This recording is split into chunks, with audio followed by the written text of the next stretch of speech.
ये agree disagree नहीं है। ये जो स्क्रीन पे दिख रहा है ये कौन सा है? Speak up the name. कौन से प्रकार का ऐसे ही? Discuss both the views and give your opinion. Speak up the name. Very good. इसमें आप लॉयर नहीं हो तो इसमें आप कौन हो? क्रिमिनल हो। नो, इसमें आप जज हो। यू आर अ जज इन दिस। जज क्या करता है? जज कोई साइड पकड़ता है क्या पहले? जज एक न्यूट्रल स्टैंड पॉइंट पे रहता है, राइट? और फिर वो चेक करता है कि पहले तू बोल। ओ, अब तू बोल। ओ, अब मुझे लगता है कि अंडरस्टूड। तो ये लॉजिकल पर्सपेक्टिव क्या हुआ? जज पहले लेफ्ट हैंड साइड फिर राइट हैंड साइड। जज अंदर अपना ओपिनियन डालेगा कभी चालू में कि ladies and gentleman listen to the murderers, let's go? No no no, never, never ever. वो न्यूट्रल रहेगा, उसको भले पता हो अंदर से, फिर भी वो न्यूट्रल रहेगा। तो डिस्कस बोलते हुए उसमें आप एक जज हो। आपको कोई स्टैंड नहीं लेना स्टार्टिंग में। पहले आपको फर्स्ट पार्टी को सुनना है, फिर आपको दूसरी पार्टी को सुनना है, और फिर लास्ट में कंक्लूजन में आपको खुद का ओपिनियन देना है। समझ गए? डिस्कस बोथ द व्यूज अलग प्रकार का ऐसे है, डिस्क्रिप्टिव ऐसे बोला जाता है इसको। क्लियर? स्ट्रक्चर लिख लो, नीचे लिखा हुआ है। स्ट्रक्चर कॉपी मारो, यही स्ट्रक्चर फॉलो करना है। अंडरस्टूड? 50 जगह भागोगे, कंफ्यूजन हो जाएगा, एग्जाम में डर जाओगे, लिख नहीं पाओगे, स्कोर कम हो जाएगा। स्ट्रक्चर अप्रोप्रिएट होना चाहिए। स्ट्रक्चर से बैंड्स बढ़ते हैं, स्ट्रक्चर से ही बैंड्स नहीं आते हैं। स्ट्रक्चर एक टूल है, बराबर? बहुत इंपॉर्टेंट टूल है। ऐसा नहीं कि स्ट्रक्चर लिख के आ गए तो 7 बैंड। स्ट्रक्चर के अंदर फिर क्या लिखा है वो भी जरूरी है, राइट? सो हर एक चीज का इंपॉर्टेंट इक्वल इंपॉर्टेंस होता है।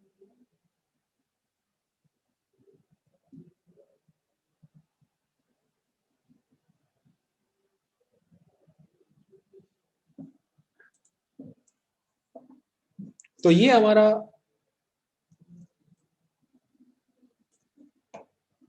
Structure. 4 number of paragraph 4, remember this please. IELTS के कोई भी ऐसे में टोटल पैराग्राफ होंगे 4 या तो 5। 4 पैराग्राफ वाले एसेस या तो 5 पैराग्राफ वाले एसेस। कभी भी टोटल पैराग्राफ 4 से कम नहीं होते हैं, 5 से ज्यादा नहीं होते आईएल्स के अंदर। आईएल्स के बाहर सब होता है, आईएल्स के अंदर 4 या 5 होंगे। अंडरस्टूड? अंडरस्टूड? इस 4 या 5 पैराग्राफ में से 2 पैराग्राफ तो आपको ऑलरेडी पता है कौन से होते हैं। बर्गर पता है? बर्गर ऊपर और नीचे क्या होता है? इंट्रोडक्शन बन एंड कंक्लूजन बन होता है, हर बार कंपलसरी होता है। तो आईएल्स एसेस में भी ऐसा है, ऊपर एक बन आता है इंट्रोडक्शन और नीचे एक बन आता है कंक्लूजन। बन के पैसे देते हो आप? पैसे बन के नहीं होते, राइट?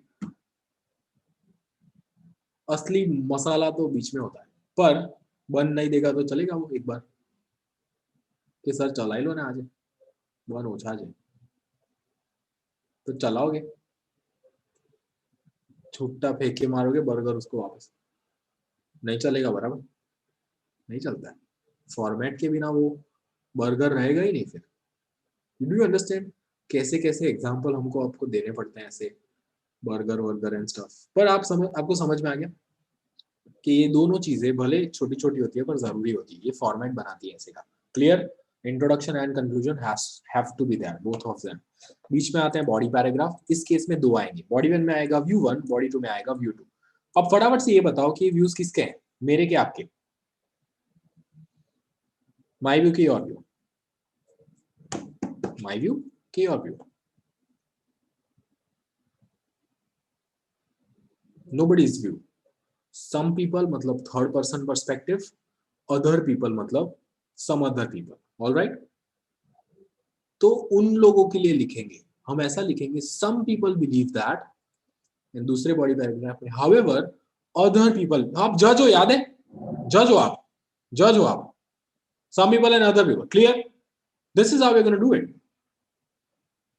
तो ये हो गया बॉडी 1। गलती से भी अगर आई लिखा बीच में तो यू आर अ बैड जज। कंक्लूजन के अंदर आपको एक एक्स्ट्रा स्पेशल चीज करनी पड़ेगी। अब यहाँ पे लोगों को डाउट होता है कि क्या मैं अलग से पैराग्राफ बना सकता हूँ मेरे खुद के ओपिनियन के लिए?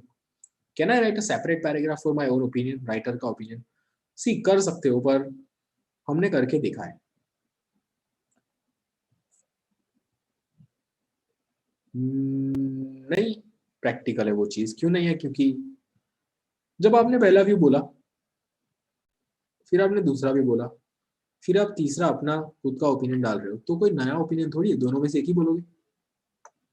तो वो सारे शब्द वापस आएंगे जो ऑलरेडी बोले ऊपर।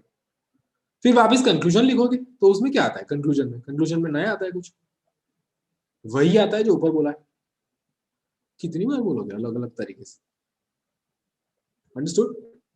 ओपिनियन और कंक्लूजन सेम ही चीज है, ऑलमोस्ट सेम ही चीज है। एक सेंटेंस सिर्फ एक्स्ट्रा होता है, तो वो सेंटेंस एक्स्ट्रा कंक्लूजन के अंदर ही डाल देते हैं। सो हम कंक्लूजन चालू करेंगे